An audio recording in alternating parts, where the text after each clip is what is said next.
Hi, Philip. Jeff here about your post on the phony aging of guitars to make it look as if the guitars have been played for, 70 years or a long period of time when it's only come out of the factory. And I've got two examples of this because the first one is the Tone Right. The Tone Right about 10 years ago sent me an evaluation copy of the Tone Right. It was an American version, so I had to kind of plug it into an adapter to a converter here in France to make it work.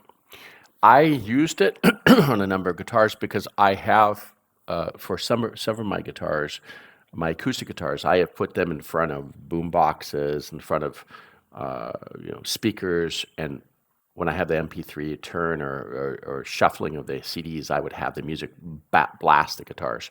And I did that back in the 1980s.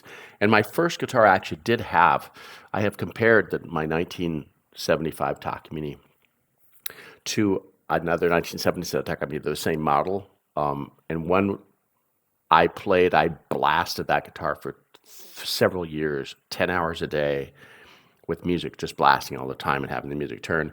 And I bought the other guitar and same model, same wood, everything, same construction that had been left under a bed for 40 years. And this night and day, you can see. Now I did have I did have this I did have it shaved. I can't remember, the braces shaved. I'd forgotten about that part, but I found that. But the playing that guitar 7,000 hours plus blasting it for 3 years, 2 to 3 years, 10 hours a day on the weekends, you could tell that the other guitar sounded like my first guitar years before. And I had an audio recording that I made of my first guitar 40 years ago, and I compared it and it sounded very similar. So that's just one example. But the Tone Right, what I did is I got the Tone Right and I applied it for a few hundred hours. Now, the issue of the Tone Right is mainly that it vibrates at the same frequency. Now, you can adjust the frequency, but it doesn't fluctuate enough. And it's the same place. So I think it can't hurt it, but I don't think if it's helping a lot. Unless, and I do have a friend that actually did use the Tone Right. He bought the Tone Right. He applied it for 3,000 hours, on between 2,500 and 3,000 hours. And he used my method he was doing. He made it further. He just really, really tested this Tone Right to the death. And he said you can hear it on certain models, like a cedar top model or an all mahogany. He could tell the difference. But we're talking 2,000 or 3,000 hours of using it on the device, on the guitar, which is a lot. If you think about that, you don't have to leave it on all night or all day and all night for several days. If you got several guitars, that works. And if you've got several guitars, that's a great way to kind of break it in, right? There's no problem with that, break it in. I don't think it should replace it playing, because I think you need to play, right? But if you get several guitars like I do, it can age it faster. And that's not bad in that point. Now, I don't think there's any problem with that. But it's not fast, right? It's still going to take as much time as if you played it that much. But right now, my age, I'm not going to play another guitar 7,000 hours, right? So with the number of guitars I have, so it's a way to improve it. The second example is my Taylor 614 CE. They call it the brown sugar model. It's the first edition of model of the 614, the new 614 series, the new 600 series that Taylor put out in 2015. On the first edition models, they added, for the same price, but only these 50 or 100 models. Again, the 50 or 100. I have a certificate for this guitar. What do they call this in English? Can't remember the word in English is. I can remember what it is. They torrefied the top. Now, Taylor has talked about torrefying the torrefaction process on their guitars on those 600 models, where it's very slight. It's not too much.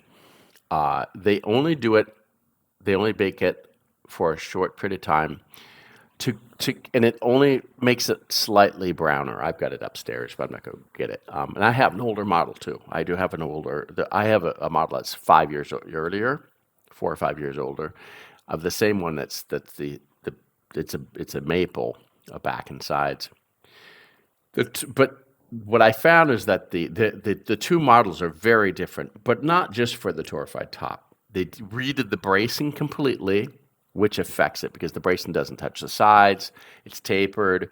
Bracing doesn't touch the sides. It's actually diagonal rather than different sizes of the bracing. There's a lot of different changes in the bracing that affect that. Plus, they torrefied the top. And all those factors together really did change the sound of the guitar. It does have a lot more bass. It does sound pretty more close to a rosewood than to an older to the original kind of series of the maple. So the torrefied top on that model or those models did help some, but they weren't trying to change it. Now Martin Guitars has claimed with their, I can't remember what they called their torrefied version of it. Now it was a few years ago they brought this out. They were baking it, but they were trying to reproduce the sounds of the guitars in the museum, right? So they were trying to regain 70 to 100 years. Now, I think that claim it goes a lot farther. It's claiming that you can get the sound of the guitar to a certain era. Now, they do have the models that they can reproduce. So scientifically and from an engineering point of view, you could do this, but it all comes down to is, a lot of people, now they're a question of being purist, right? People say you got to break in the guitar yourself, you got to play it to make it sound. But hey, I've got 10, 12 guitars right now, right? I've had more. I've had up to 30. I don't have the time to play all of them to 7,000 to 10,000 hours each, right? So I think that this can be a way to to have the guitar sound like it's more aged over time, but the tone right and the torrefaction right, both of them. If you don't have the time to play all these guitars in parallel for 5,000 to 10,000 each, 5,000 to 10,000 hours each, and that's the issue. Someone that had a guitar. Now, my first guitar, I had that for 28 years as my only guitar. So I played that guitar for 28 years, right? So it was easy to put 5,000 to 10,000 hours on it, but now I can't, right? So I think that comes into play, and it's not for me because I'm lazy. It's because I want the guitar to sound the best it can. I'm going to use any tool I can to make that happen.